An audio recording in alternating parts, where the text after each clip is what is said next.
미안하다는 말이 두 군데나 있었어요. 그렇기 때문에 답을 찾기가 굉장히 쉬웠을 거라고 생각을 합니다. 정답은 그래서 C번에 letter of apology, 사과 편지가 되겠고요. 제가 아까 미안하다는 말이 두 군데 나왔다고 그랬는데 sorry도 나와 있었고요. 그 다음에 apologies가 나와 있었습니다. 그래서 힌트를 얻는다면 두 군데가 다 되겠지만 한 군데, 바로 please accept our apologies, 이 부분을 갖다 생각해 하시면 사과 편지, 사과문이 되겠다라는 것 알 수가 있겠죠.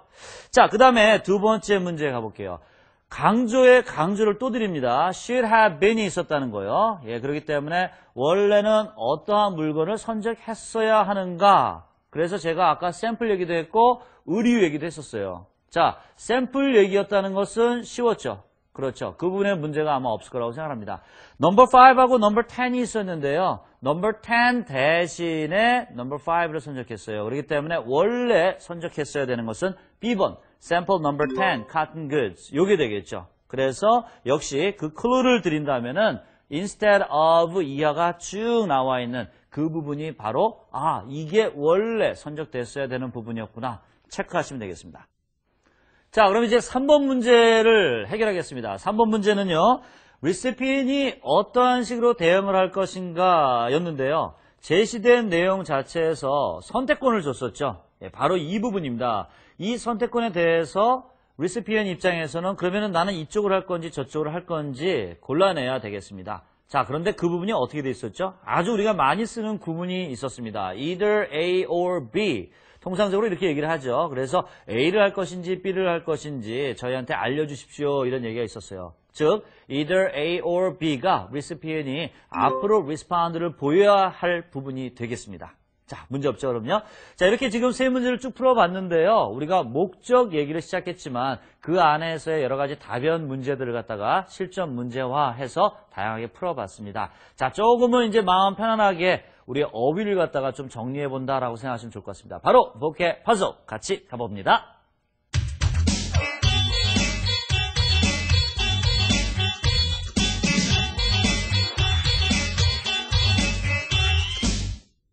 네, 여러분들과 같이 한번 보케 퍼즐 금요일 부분을 갖다 해결해야 되겠는데 사실 앞에서 쭉 해봐서 아시겠지만 굉장히 쉽습니다. 특히 저랑 오늘 하는 부분은 너무나 쉽습니다. 그래서 조금 죄송할 정도예요. 자, 우리가 이 논의하다, 토론하다 할 때 이 단어 모르면 정말 골치 아프거든요. 더군다나 S가 주어져 있네요. 그렇다면은 D로 시작하는 것만 좀 생각해 주시죠. 예, D로 시작하면서 S가 들어가는 것 뭘까요? 그렇죠. discuss, 논의하다, 예, 그리고 토론하다라는 뜻이 있습니다. 자, 오늘의 보케 퍼즐 너무나 쉬운 거였는데요. 바로 discuss였습니다.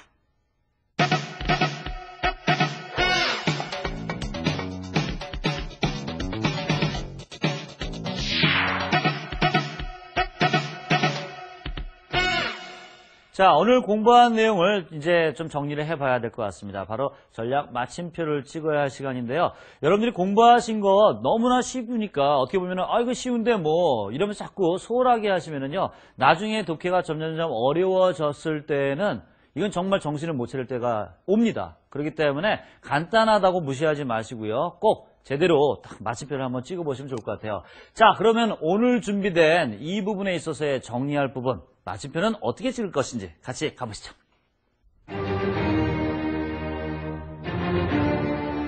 네, 오늘은요, 이 마침표를 제가 두 가지만 드릴게요. 그런데 우리가 앞에서 목적이라든가 이런 부분에 대해서 얘기를 했었기 때문에 조금 이제 좀 지겨울 수도 있어요. 그렇지만 오늘은요, 문제에 대해서 얘기를 드리겠습니다. 앞으로 계속 독해 문제를 풀어나감에 있어서 제일 중요한 부분이 되겠죠. 자, 첫 번째 부분은요, 바로 문제를 꼼꼼하게 읽자입니다. 이 말은 결국은 뭡니까? 문제에서 아까처럼 have, been 나오는 스타일이 있었는데 앞에 have been만 나오면 문제가 안 돼요. 그렇죠? 그런데 should라든가 이런 게 들어감으로 인해서 어감이 살짝 바뀝니다. 이게 함정을 만드는데 아주 유용하게 쓰일 수 있기 때문에 문제를 읽을 때 꼭 신경을 쓰자. 이것이 하나가 되겠습니다. 자, 그럼 두 번째 마침표는 어떤 것이냐면요. 바로 선택지를 갖다가 읽는 요령입니다. 제가 짧게 나왔던 거, 길게 나왔던 거 다 얘기를 드렸는데 자기 나름대로 방법이 반드시 서 있어야지 선택지를 읽어나갈 때 두 번, 세 번 읽지 않고 한 번을 쫙 읽으면서 이해를 합니다. 그래야지 나중에 지문을 읽고 같이 연결시켰을 때 정답을 찾을 수 있는 그러한 그 기회가 훨씬 높아지고요. 또 빨리 풀 수 있다는 것 잊지 마셔야 되겠습니다. 자, 이래서 오늘 두 가지의 마침표는요. 바로 문제와 직접적인 관련이 있었습니다.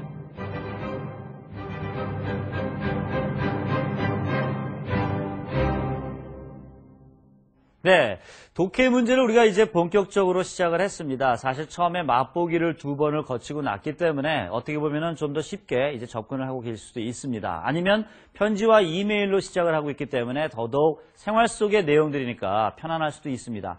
그런데요, 가끔 가다가 저는 그런 생각을 합니다. 제 자신이 독해를 처음에 시험으로서의 독해를 접했을 때 참 그 당황했던 점이 기억이 날 때가 있어요. 그렇기 때문에 조금 더 여러분들에게 많은 부분 그리고 좀 더 쉽게 접근할 수 있는 부분들을 드리고자 하는데요.